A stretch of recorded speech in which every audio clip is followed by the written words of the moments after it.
What's up, guys? Coach Hayden here with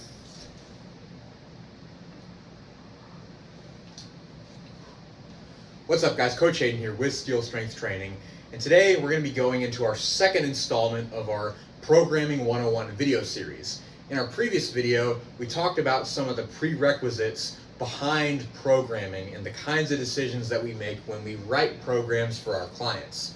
And most of those prerequisites involve goals and your purpose in training. So before we even talk about what kinds of reps and sets and exercises to add, we have to establish what you are trying to do with your training in order to get to those kinds of decisions which are downstream from that big question.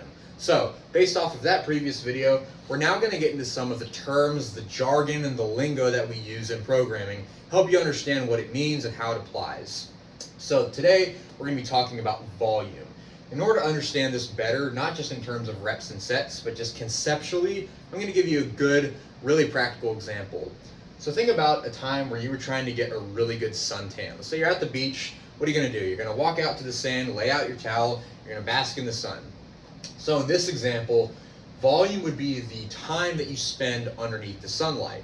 And in another sense, the sun would be the intensity of the stress being applied. We'll talk about intensity later, but just to complete the example. So volume is the time that you spend underneath the sunlight. The sun is the intensity of the stress. Now, you know from practical experience, without maybe applying sunscreen, or if you spend way too much time under the sun, it can burn you, in which case it is too stressful and it leads to a harmful effect relative to what your goal is of getting tan. And just no one wants to peel and be all red. It's just not a good time. So that's what volume is, which implies that there is a correct dosage of volume. And maybe you want to even think about, maybe I want to be out in the sun for maybe 30 minutes, and then I go inside, have a drink, maybe take a nap, and then I come back outside to go through more tanning. So this is the way that we can think about volume. You can apply this example in a very similar way when it comes to training. So with this in mind, let's give a training definition of volume.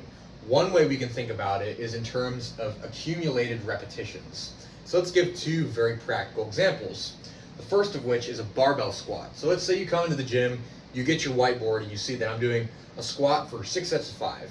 Let's say that you have your weight written on there. It's not really important for this example, so we'll just talk about the reps. You have 6 sets of 5.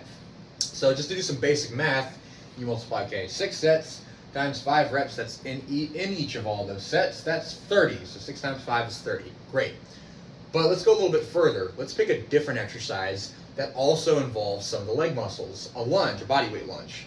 Let's say that you do 3 sets of 10 reps per leg, but you do the same math. 3 times 10 is 30. Wait a minute, this is 30 and that's 30. Now here's a great question. Are these 30s the same? Now what do I mean by the same? Well, since we're talking about programming and talking about progress, do these have the same training effect? Well, that gets kind of complicated because we have the same number, but based off of our previous video where we talked about you have to keep your goals in mind, we are trying to, for example, increase our squat. Let's say you really want to focus on strength and you want to bring your squat up. Well, squatting is generally a good idea because you want to increase your squat. So you need to practice that skill and get stronger. So you could say, well, this 30 might have preference. But let's say that you just squatted that day in the example that you do lunges. So let's say you squatted for, I don't know, maybe a different rep range than this. But now you're doing lunges. Well, would it be the best idea to do like 2 exercises of lunges back to back? So let's say, squats. So let's say you squat for your first exercise and then you squat again. Is that always a good idea? Well, squats can be pretty fatiguing, so doing another squat after you just squatted may not be the best idea, and it might be too much stress. So you might put in a lunge in there to still get you enough leg work, but it's not as fatiguing as doing another exercise or variation of squats. So as you see, built into all of this is it really depends on where these are in your program. And we'll get into all of that in later videos, but just to show that not all volume is created equal, but just to give you an idea of what volume is in terms or in the context of programming. With volume, generically speaking, it can either increase or decrease. So for hypertrophy training, usually that means that volume needs to increase. If you look at most of the scientific literature, usually increases in volume lead to greater gains in muscle mass. So you really want to make sure that over the course of time, your volume scheme is going up. There will be times where you need to scale down to let your body recover, but then you need to ramp up and start the process all over again. With strength, it really does depend. And what do I mean by that? Well, there might be a certain person, a certain client that really benefits from doing lots of volume work, maybe even closer to the time that they want to display that strength at the end of their program. So, for example, your program might start with relatively lower volumes, and then it might actually increase as you get closer to the end of the program, and that client might respond really well to that training stimulus, and then they break a personal record. However, most commonly what we see is that starting out at a higher volume and then tapering down towards the end of the program will make people really developed in terms of their strength, and then they can put up a really good personal best. But it really does depend on the individual. And that's why it's much better to take a ground up approach as opposed to a top down.